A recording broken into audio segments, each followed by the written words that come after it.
Welcome back to another edition of Commanding the Market. I'm here with Trent, my co-host, who's holding down the fort over on his end of town here in the lovely Houston, Texas. In case you were curious where we are, now you know.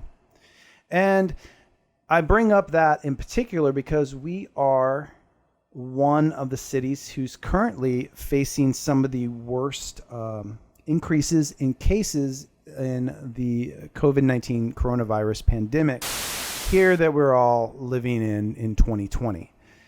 And what we're going to discuss today is not how hospitals are hitting capacity in Houston and throughout Texas and in other states as well, but instead we're going to go on a slightly lighter note and talk about how that could affect product opening of Magic the Gathering cards throughout this year, and how, if you're a smart investor, you just might be able to use that knowledge to buy into the right thing, probably sealed, but even singles, because there's a good chance that a lot of this stuff may end up not opened or cracked near as much as normal we would see in any other year in which we're not in a pandemic, suffering from an economic crisis, and in a year in which we're completely swamped with new, really good product from Magic the Gathering.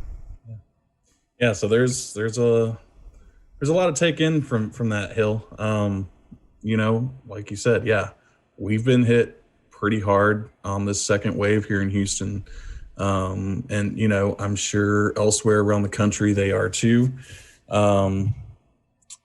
But what really matters is what's going to happen with our Magic cards. Will there be anyone left alive to play Magic? Are our cards going to be worth money? And a resounding yes. Yes, they are. Traditionally, even in these situations of pandemics and the like, collectibles and art don't go away in value, so long as there's people left to enjoy them, which, fingers crossed, there will be. Pretty confident in that. I'm pretty confident in it too. So like you did mention, first, I think we should just talk about for a second the inundation of product just within a 2-month period. Now, granted, it should have been over a 4-month period, but because of our friend COVID, formerly known as Corona, some people know it as the Rona. But because of that, we didn't get Ikoria until a month after we were supposed to have. Yeah. And so now was it May 15th it released? Yeah. And then Commander 2021 came out with that. With it. And that was 5 decks. Yeah. Now, May 15th, today is July 1st on a Wednesday.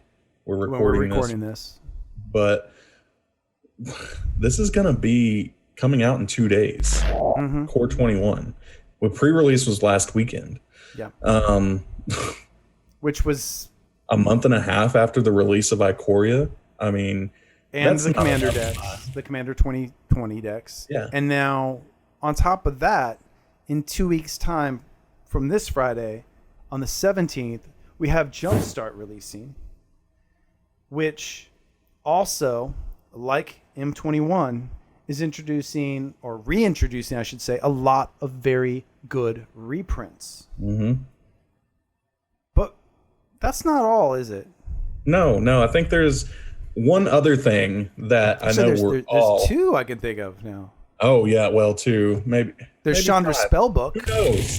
Chandra's Spellbook just came out. Yeah. But what's coming out after Jumpstart?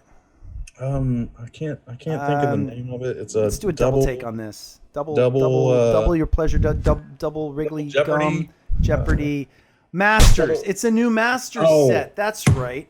Double Masters.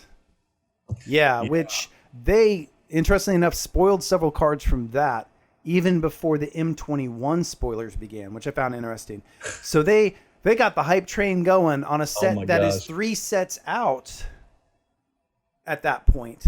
It's been wacky. And so everyone's like, I've got to get my money together for Double Masters. It's going to cost me a small fortune. Okay, Because a core set, who cares about a core set, right? This is a core set. And then they show us what was coming in M21, and people are Ugin. losing their minds. Grim Tutor, Ugin, are you insane? And then people go, well, clearly I'm gonna have to get that too, because I can't not, right? Yeah. Right. And then you add to that, you've got Jumpstart, and you're like, well, I don't need Portal, the newest edition or whatever. And then they're like, that's okay, but we're gonna be putting Exquisite Blood in here. Wait, what? What else are you putting in there? Phyrexian Tower. Wait, what? And they just kept going, listing off all these things. Now, for the record, I probably won't buy much in the way of Jumpstart. I might buy a little bit, but probably not much. Simply because even my wallet has a limit, and I know I'm not the only one out there. Yeah. So the question then becomes, who's buying what? Because there's too much to buy right now for most people's wallets. So what in this scenario with Double Masters, Chandra's Spellbook, M21, Jumpstart, Commander 2020, Ikoria, Commander Legends later on, and Zendikar later on, and a couple other supplemental, and oh yeah, I failed to mention, there's these other things that have been coming out too, in case you weren't paying attention, called Secret Lairs. And there's likely going to be 2 dozen more before this year is over. At least. And where do you put your money? Because you, other than a few whales out there and a few investors, you can't get it all. Yep. So you need to be smart about where you park your money in the coming months where Magic's concerned. Yeah. So I think the best way to go about it is, what's most important to you as a player? I mean, we like to play Commander. Obviously, we're not going to get we'd love to play Jumpstart because we love playing Limited.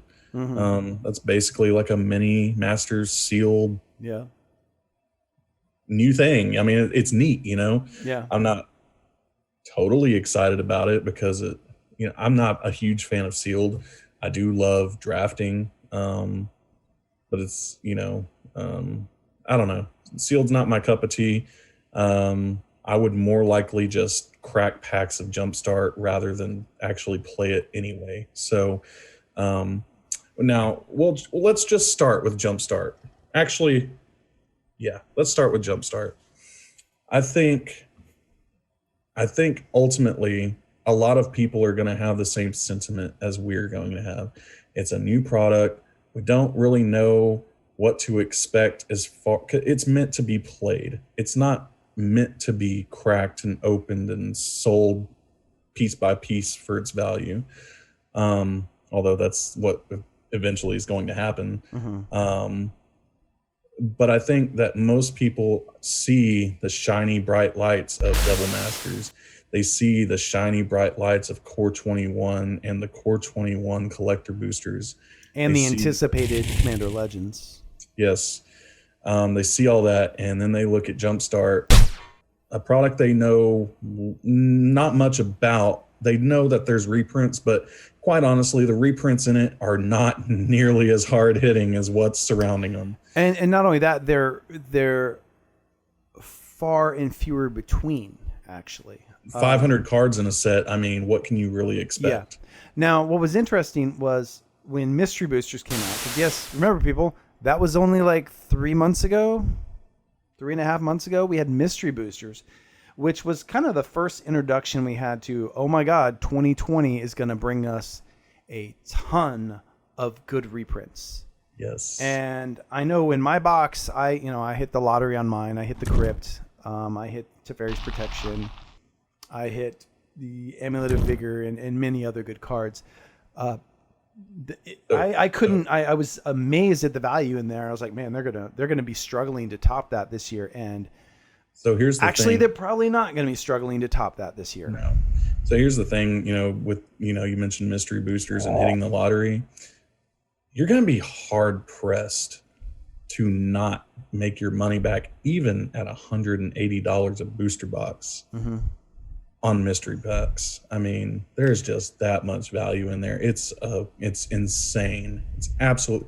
I was just going through You know, I had opened 2 boxes of it when it first came out, the first wave, before they sent it out to the LGSs for free to sell and try and recoup some money from everything.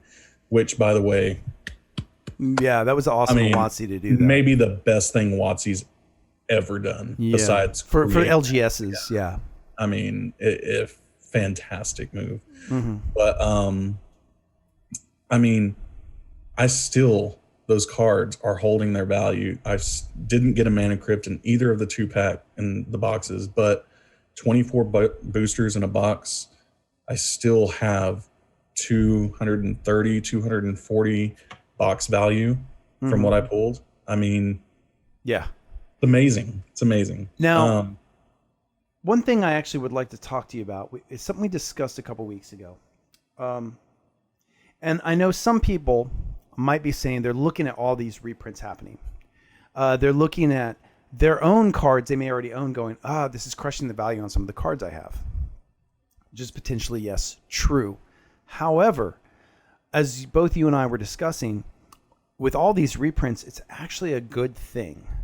Because even with these reprints coming, it's increasing the availability of a lot of these cards to a lot of newer players who might otherwise feel they cannot compete at the table in Commander. And ultimately, you want a thriving Commander community with access to the cards they need to build good competitive decks. Now, I'm not saying CEDH necessarily, and I'll have to go down that route. It's their own, for them it's fine. But a competitive deck that can sit at a table with others, 7 and 8 power decks and hold their own, and they can't do that without a lot of these needed reprints. And you don't want newer players to become disenfranchised with the game because they get in and they just get crushed and they can't afford to get these cards. So these reprints are really important to get and retain new players. So you look at your values in the short term of your cards going, oh, my Ugin dropped $20 from my Fate Reforged. Oh no.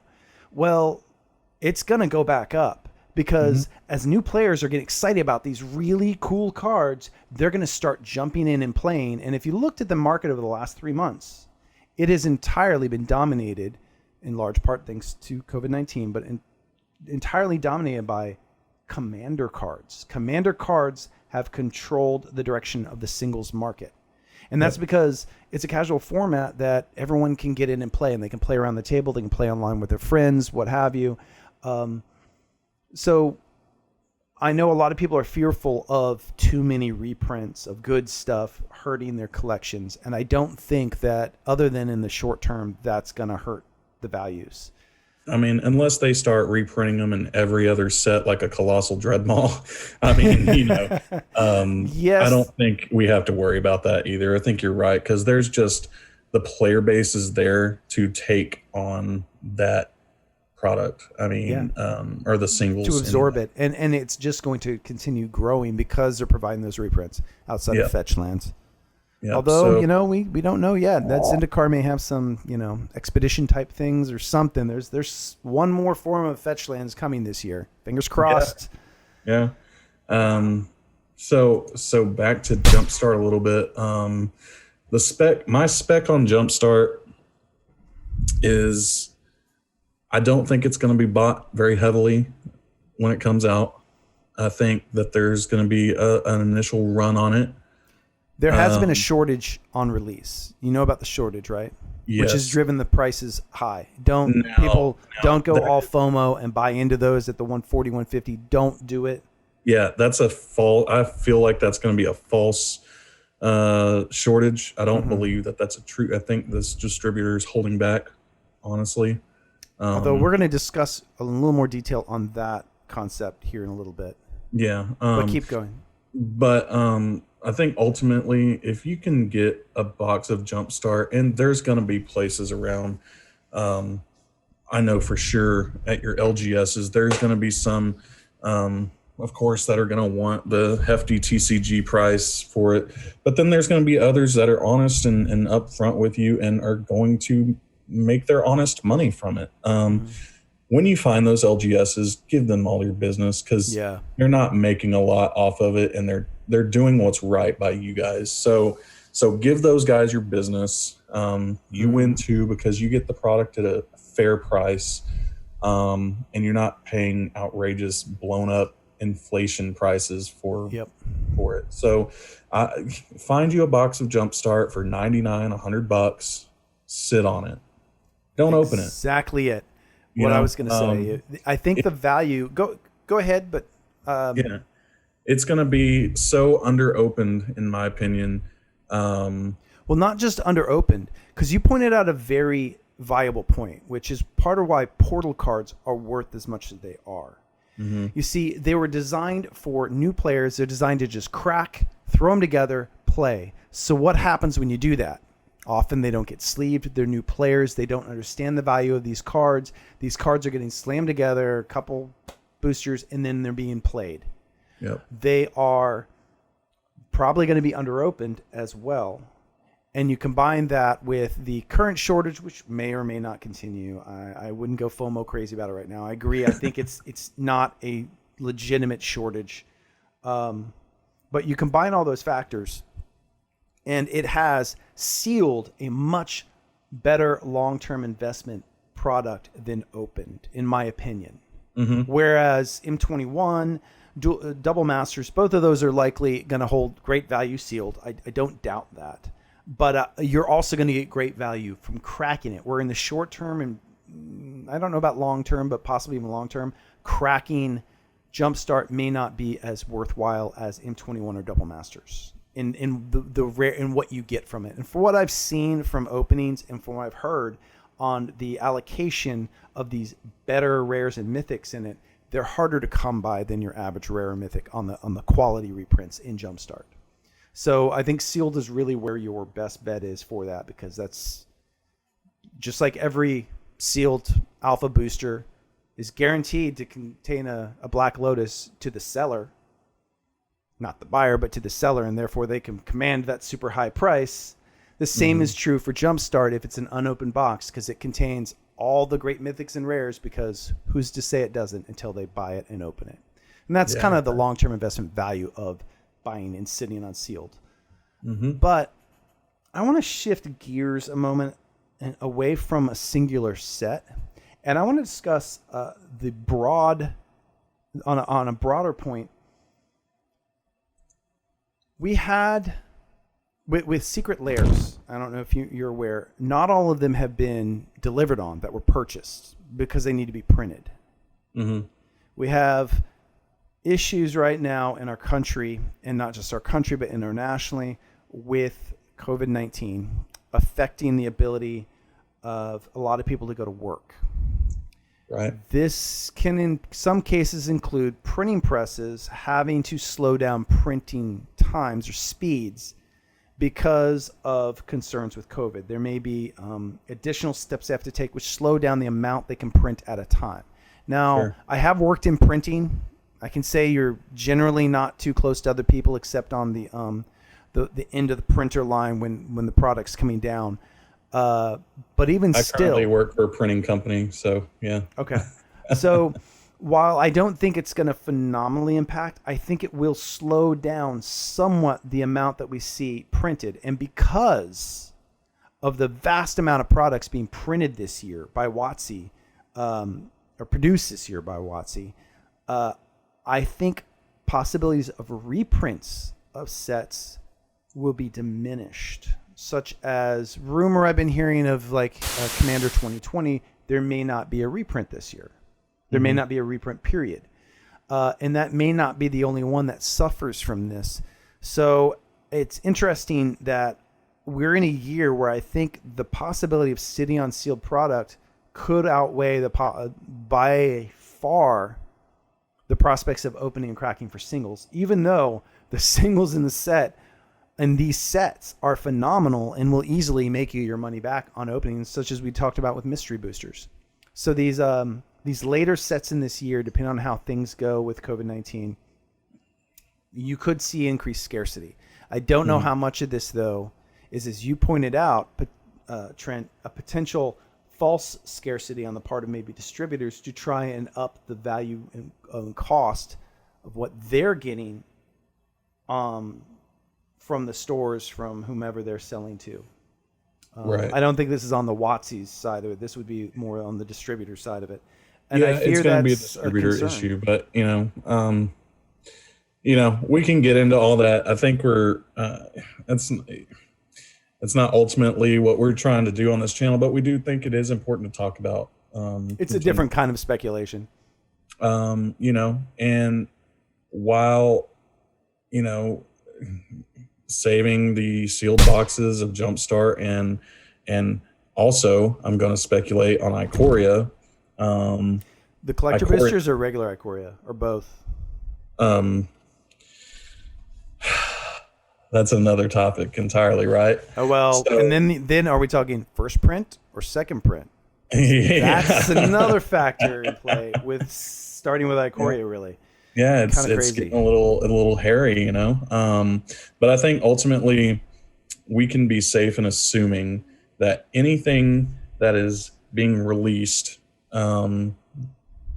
during the pandemic is going to be under-purchased, undersold, under-opened, and we're going to have some market inflation on sealed product. And with that, when you have non-reprints in those sets that are good for EDH, I mean, look at like Tiny Bones. The limit. What's that? Tiny Bones, is that his name? Yeah. Going crazy. Yeah, and it's making a huge impact on the market right now, just in speculation of decks and people interested in playing around that particular card. And it's not even, it's still 2 weeks away, and people were only, I think, the biggest LGS in our area that sells the most product consistently all the time only got one booster box of Jumpstart to hand out to people buying and pre-ordering Core 2021 packs. Booster boxes. Boxes, yeah. Yeah. I went and got a Core 2021 booster box from them at 3:00 on a Friday on pre-release, and they were already out. So I wasn't able to get any promos for that, which was kind of a bummer, but Were you still able to get the out of curiosity the Reliquary Tower or No. Oh, that sucks. I managed to get the Reliquary Tower and the was it Mecha Godzilla, the Hangerback Walker alternate? Okay, I take that back. I do have a Reliquary Tower, 2 of them to be exact, not from that specific LGS I'm referring to, though. I think you know which one I'm talking about. Yeah.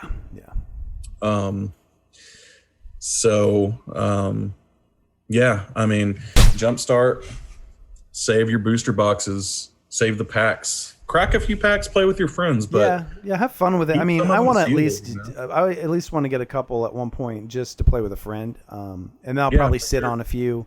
I don't know that I'm going to go all in on a box.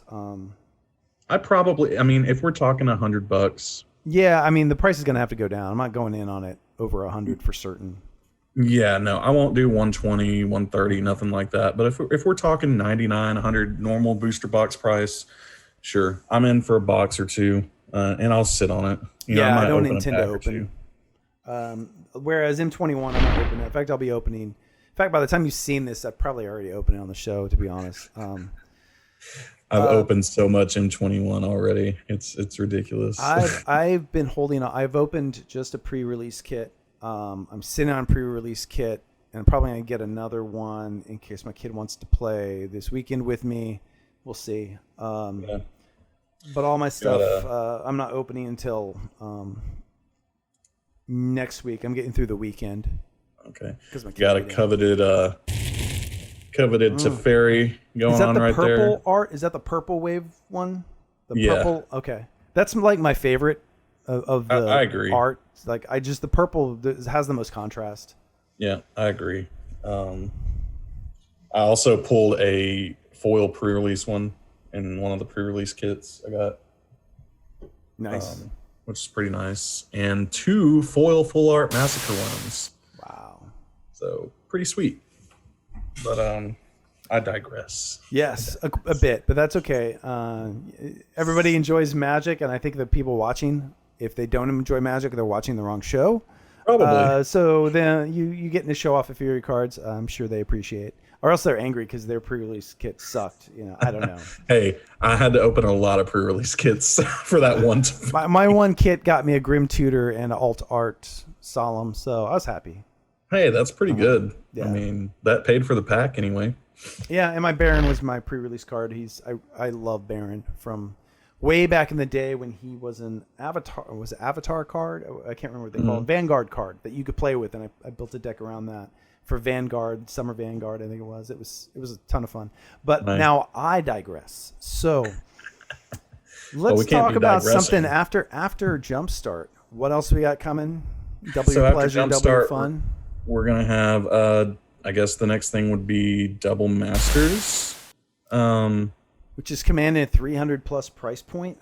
Which our friend Patrick, which I've mentioned on this channel before, the one other show we've done so far, but we'll have to get him on. You keep this up, we're gonna have to get him on the show at some point. Hey, I'm sorry, I don't have he's my best. I've known him since I was 3 years old. I talked to him like at least 2 or 3 times. We're gonna need photos just to bring up you as kids. I'm sure there are plenty. I'm sure there's plenty. But anyway, we were talking about Double Masters and the fact that COVID is like just going nuts. But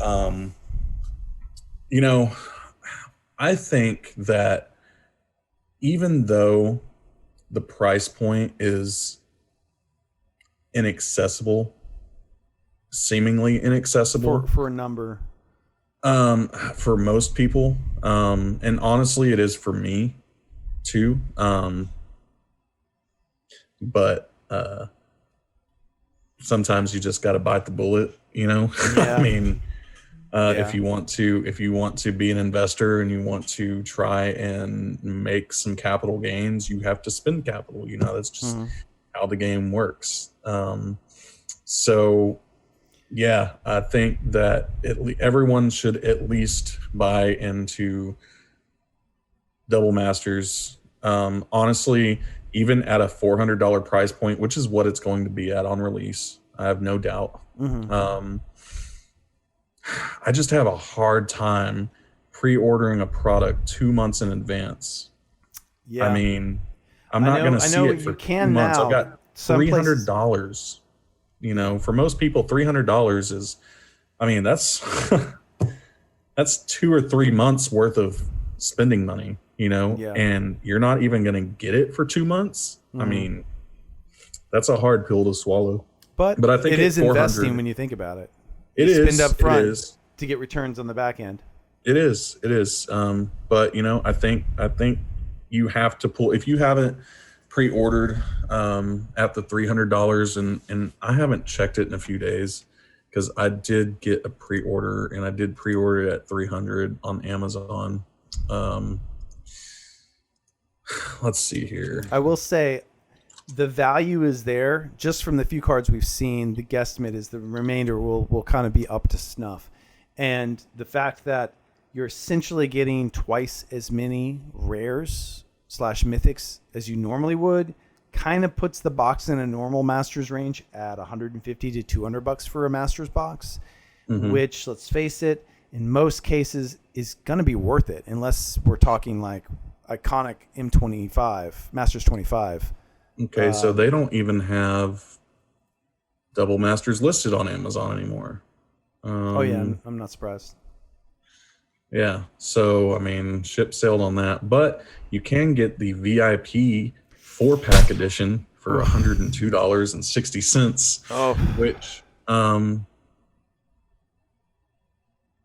mean, I'm sure there's a ton of value crammed in there, but there is, and maybe that's the better place to put your money. Well, we've yet to see how those VIP packs break down. If I recall, they haven't. Yeah, we don't know how they break down, but what we do know is that regular packs have 2 rares in each. But I mean, keeping with their theme of Double Masters, you get double of all the slots you would normally see in, say, a collector's booster of M21. So you have 4 to 6 rares in that. So you're getting 8 to 12 rares in a Double Masters. I don't know. Yeah, who knows, honestly, but maybe as we've seen, and this is kind of a good segue into something else we wanted to touch, is how the the VIP or collector boosters have turned the market against itself. Yeah, yeah. um so my initial reaction to the collector boosters is, man, this is really terrible for me as a collector. Now I have to spend my money up front, and there's not a lot of opportunity to get on the ground floor of anything. Hmm.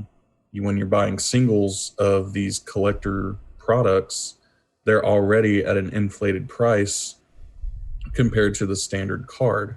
Yeah. Um, Now, typically, as a collector, I love the hunt. Most of us do. I know you Hmm. do. I know you love looking for those diamonds in the rough, Hmm. but it makes it a lot more difficult to do that with these standard packs and sets and cards when we have 6 or 7 versions of said card out in the market. And the one that we're used to looking at, the standard variant, um, is not as sought after as now the wide frame, extended And edition, this fancy, it's stargazy, it, whatever. it's a product of our own creation as commander players. We're Yeah. constantly seeking the bling to put in our decks. So in Hmm. wanting these cards that are, I mean, a lot of people are saying the collectors packs are for whales. They're for whales. It's a product for whales.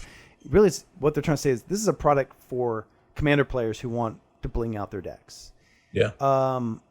If I had mixed feelings about them after Throne of Eldraine, I really enjoyed them in Throne of Eldraine because I loved the treatment of the showcase cards. I thought Yeah. the framing was just beautiful. Uh-huh. And then when I saw, okay, they are really going to continue doing this, I was less enamored of it. Hmm. But I understand why the product exists. And I think that if nothing else, I fall on the side of being okay with collector boosters simply because they go, you know what? We've complained and complained as players that cards are too expensive, that there's not enough out there, and the collector boosters are injecting more of the product and more of a higher interest to players because of the art and the fanciness of it. And they're saying, you know what? Those exist because there are players who really want to have the blinged out versions. Hmm. But we have cheaper versions available to you because we printed in the standard. Now, the Hmm. one thing where I would have been totally against collector boosters 100% if they hadn't done is they provide a number of the alternate art and showcase cards in the standard boosters as well. You don't get all of them. There's not all are available in there, but many are. Borderless Hmm. Planeswalkers, some of the more chase ones like Borderless Planeswalkers, just the general fancy like showcase cards that would fall in the commons on common slots. The sort of thing that you are often going to want just because it looks nice, and you're available to get that in a standard booster, and it's a nice little pleasant surprise. In fact, in M21, Yeah. those cards are in their own slot separate from your Yeah. rare or mythic, which is really nice because now in M21, this first time outside of that I can think of in a while outside of obviously a foil slot or expeditions or something like that, you have the opportunity to get 2 rares in a single pack, which is really nice. Yeah. So Yeah. all in all, in the end, I like the collector boosters. I understand why they exist.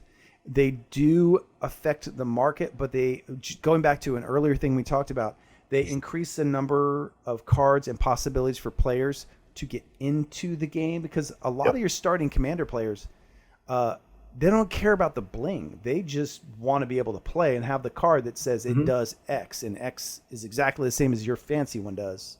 And we love So, new players here on this show. We absolutely love new players on this show because yes. guess what? New players make sure that our cards stay valuable. So Yeah.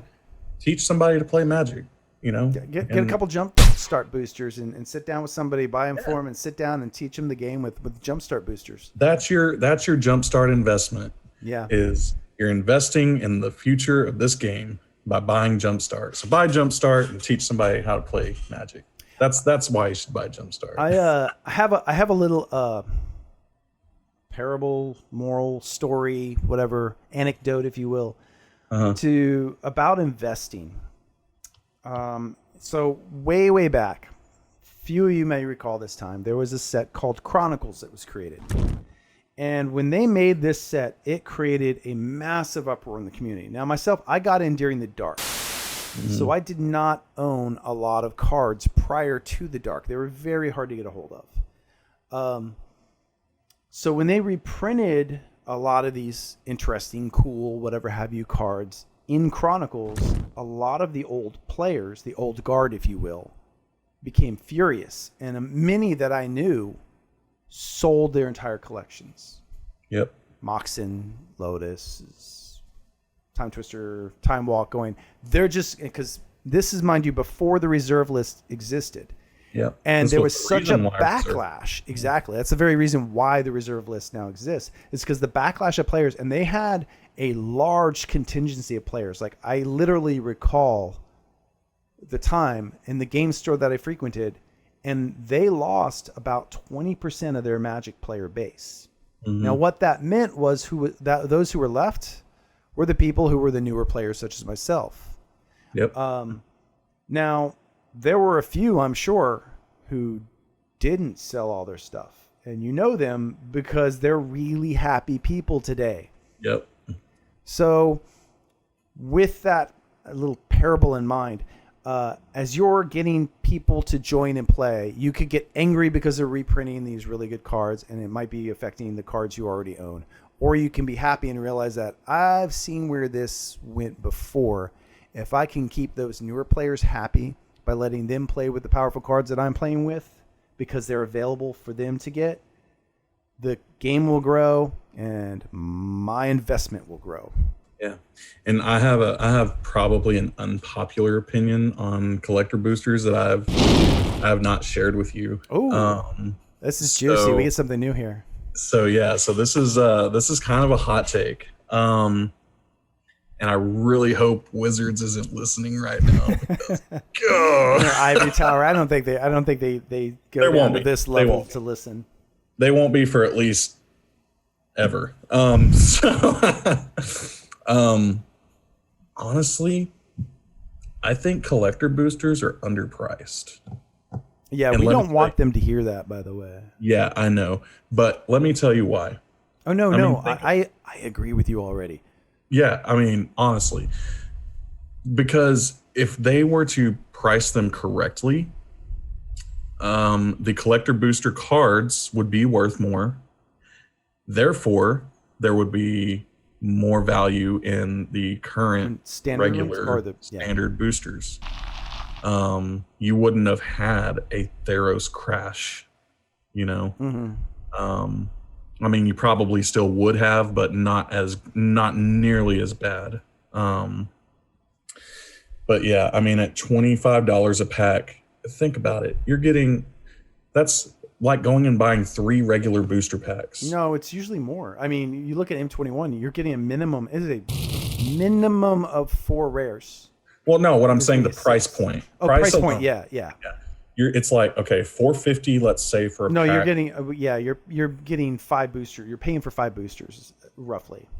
Well, I mean, yeah, but when you take into consideration tax, let's just say $4.50 plus tax comes to $5.25 per pack. I mean, yeah, okay, so the tax is going to apply on both, so 4, yeah, you're right. So 4 or 5 packs, you're getting 5 rares. But you're not getting the special treatments necessarily. You're not getting all the foiling. Yeah, you're already getting necessarily. You're already getting 9 foil cards. Yeah, in a pack, just one pack for $25. You're getting 9 foil cards. When you open a $4.50, $5 pack of cards, you have a 1 in 4 chance of getting a foil common. You're like, yeah, this is sweet. I opened a foil. I don't care what it is. But you open one of those and it's 9 foils and one of them isn't like the Chase uncommon foil. You're like, oh man, feel bad. Now, right? What's interesting is it has had an adverse effect on foils in general, including the increase in the number of foils in boosters. You look back at like Urza's Legacy or 7th edition, and the foils from those are ridiculous, because to get a foil rare back then was like getting a almost Expedition. Equivalent to getting a lottery card, a masterpiece. Like they were extremely rare, because you might crack a box and see four foil cards in there, and the odds that one of them is a rare was pretty lean. And then to get a chase rare like that, there's a reason why the Gaia's Cradle, not Gaia's Cradle, the I just spaced on the card, is so much in foil right now. Grim Monolith. Oh yeah. It's I think it's over $2,000 now. It's ridiculous. Yeah, it's never coming down. Never coming down from the atmosphere. But none of those are. Even the commons from that era, I mean, are seeing a tick up. The white bordered 7th edition stuff is well, because they were black border and foil. Yeah, and again, even in 7th edition, that was what, 6-7 years after Urza's Saga. I mean, no, seventh was shortly after. Because it was the first core set following. It was the first core set with foils, and Urza's Legacy was the first set with foils. I think it was literally the first or second set to follow Urza's. Yeah. Okay. So it was like right after, shortly thereafter. Maybe a year and a half later. Yeah. But yeah, 7th edition foils going crazy. Now, unfortunately, I'm kind of at the point in my collecting and my specking that I don't know that I'd like to spec on foils, because especially where we live here in Texas, humidity is just I'm actually not big on foils myself. I like the alternate arts in non-foil typically, although every rare that I get, the moment I crack it, it usually goes into a inside sleeve. So I think something that you should talk about is something you mentioned to me once before about what you're speculating on regular printing of foils. Well, recently I went for, because Ikoria, to be honest, I didn't feel Ikoria as fun of a set it was. I didn't feel it had a lot of good overall long-term specs for Commander. No. And partly because it focused so much around the mutate mechanic, which is a limiting factor in Commander. It does not work unless you're playing with lots of mutate. It really just doesn't do much.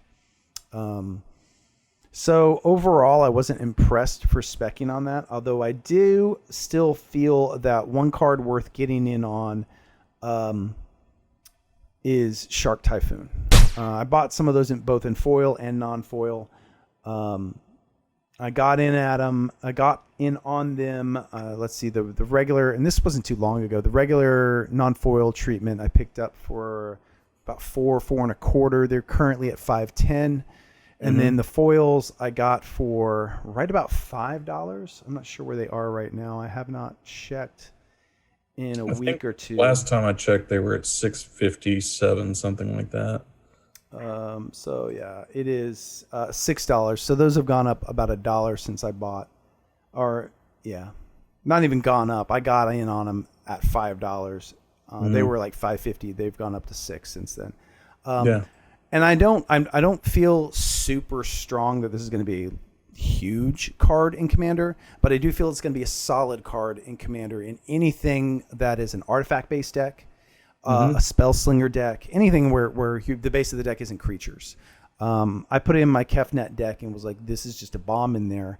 And the other reason I bought into it was because it has cycling, which makes me think it's a little less likely to see a reprint randomly in, say, an M21 or something like that, because they don't want to just throw a random cycling card into a core set like that.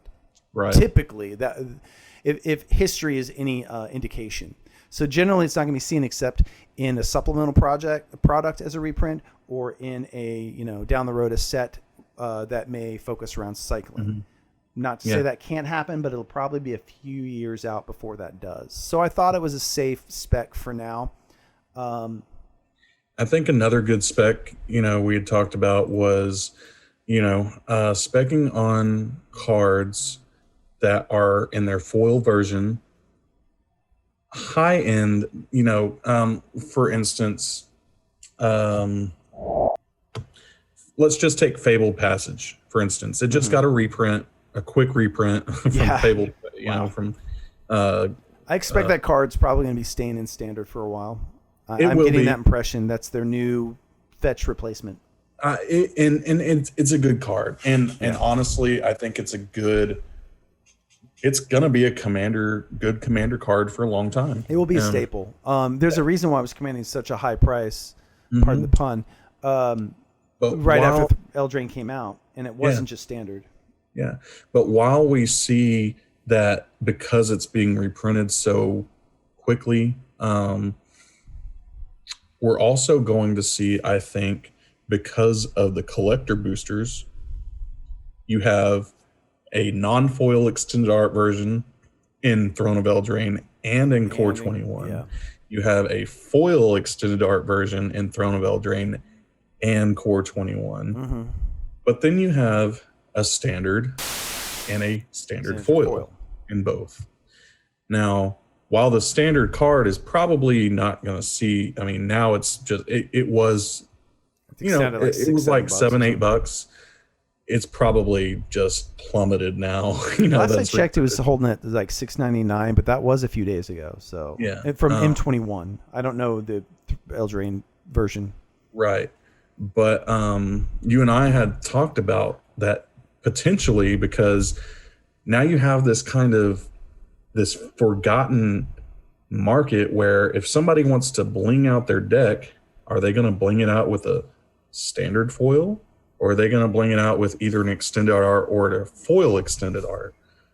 And if they don't care about that, well, they're not buying the foil anywhere. They're buying the regular one. Yeah. So you have this unfulfilled niche for these cards where you have these foil regular versions that aren't, being opened with the velocity. They're not being sold with velocity. They're just kind of sitting in binders, not being cared about, by anybody. Yeah. And that's going to drive the price up potentially higher than some of these collector, versions, the extended arts, maybe, An interesting thing I noted in watching a lot of openings is the frequency, for example, of the triomes in their alternate art versions was more frequent than a foil version of non-alternate art triome on like a 3 or 4 to 1 ratio.